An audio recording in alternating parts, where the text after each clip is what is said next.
I was one of those children who got a stomachache before going to school every morning. I was also one of those children who used to get thoroughly anxious before an exam. And I just don't know how I managed to pass them. I went to over 12 of the best institutions all over the country. And till date, I ask myself what those 15 years of education actually helped me in. Did they help me to live a good and a meaningful life? Did they make me a creative human being? The same thing happened when I went to college. I walked out of college, actually. I didn't finish my college. And when I was out of the college, I asked myself this question. And I realized that the college had just made me an urban parasite. And I was actually clueless of the three basics of life, which are roti, kapda, and makan. And totally ignorant of my highly consumeristic, wasteful lifestyle. After that, I decided not to waste time getting degrees, and I started to travel and spend time learning with children. That's when I realized that my real learning and exploration had begun. I would like to share how I think schools kill creativity. I was doing a workshop with kids in Udaipur, and I came across about 30 children I was doing this workshop with. It was a painting and art workshop. And out of those 30 children, 26 children went to school. And there were 4 children from the local Kachi Bastis who never gone to school. When the workshop ended, it was very sad. I was very sad to actually see what had happened. 26 of the 30 kids who had gone to school drew exactly the same Ped, Pahad, Nadi. This was the creativity of school-going children. The 4 other children who had never gone to school drew amazing things straight out of their neighborhood. An auto wala, what goes on in their kitchen. And I suddenly realized that we were actually killing the creativity of all these children at the age of 5. Leave aside no space to make mistakes. You make a mistake, you get punished. You get punished, you get labeled.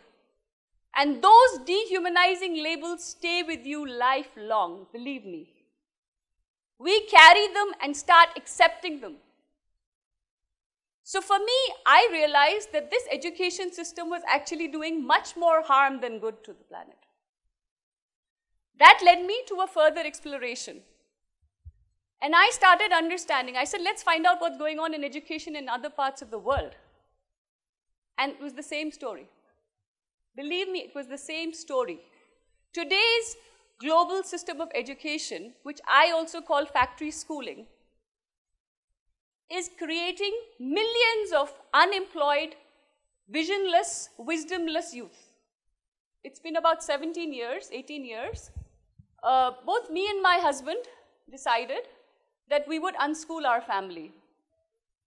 And we live in Udaipur, and I have a 14-year-old daughter, Kanku. She has never been to school.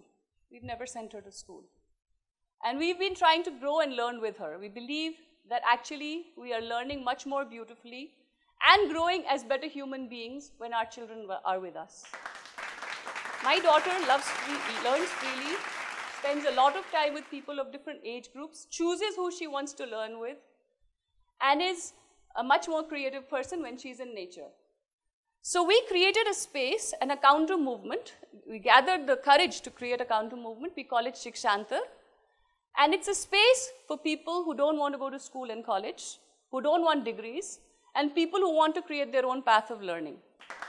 So we call it Shikshantar, a center for unschoolers, homeschoolers, people, walkouts, people who walk out of school and college, or people who also want to take a gap year. We think that's also very important.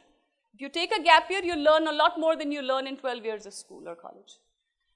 And it's been a beautiful journey so far. We work with people of all ages. We encourage people of all ages to come and learn with us and create something beautiful.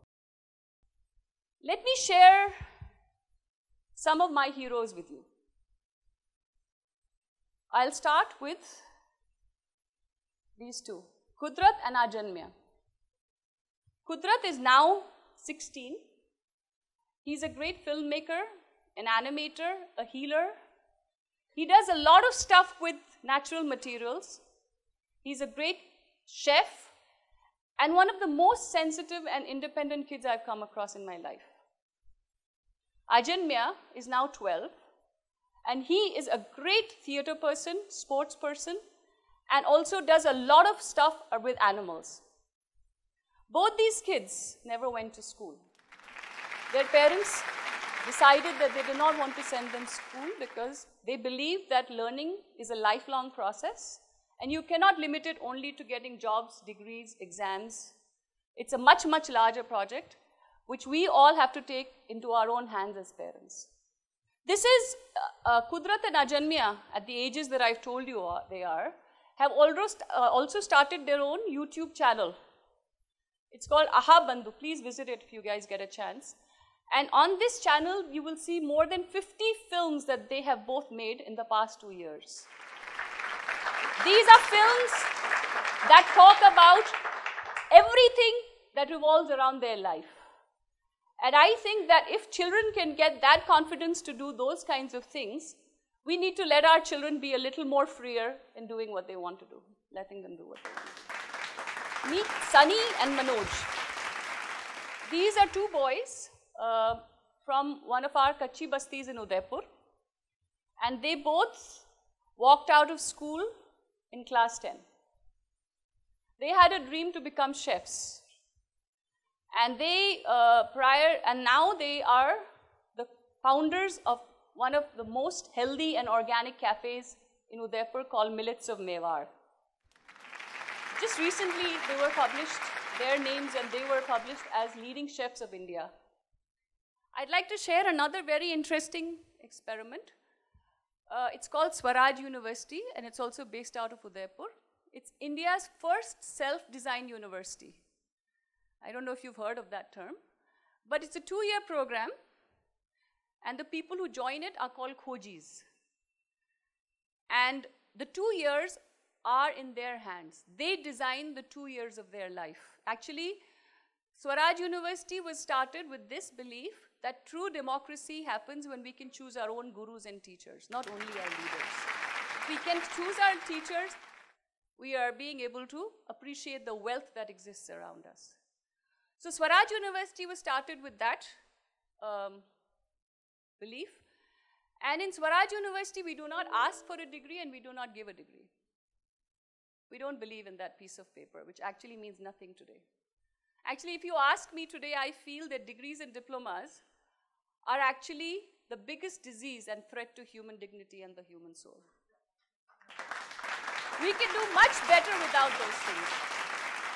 So I would like to invite everyone to think about their lives. I mean, I'm sure we all have a lot of people with a lot of degrees, but close your eyes and think of your life without those also. Try to imagine what you would be doing if you were not following or running after those things. So I'd just like to end by saying that I think that we do not need schools and colleges for jobs. We do not need schools and colleges. Oh, and one more thing. Yeah, there's a question that may arise, but I was just going to say that a lot of you will ask me actually, if people don't go to school and college, how do you evaluate their knowledge? How will you know how much they've learned? So we actually help.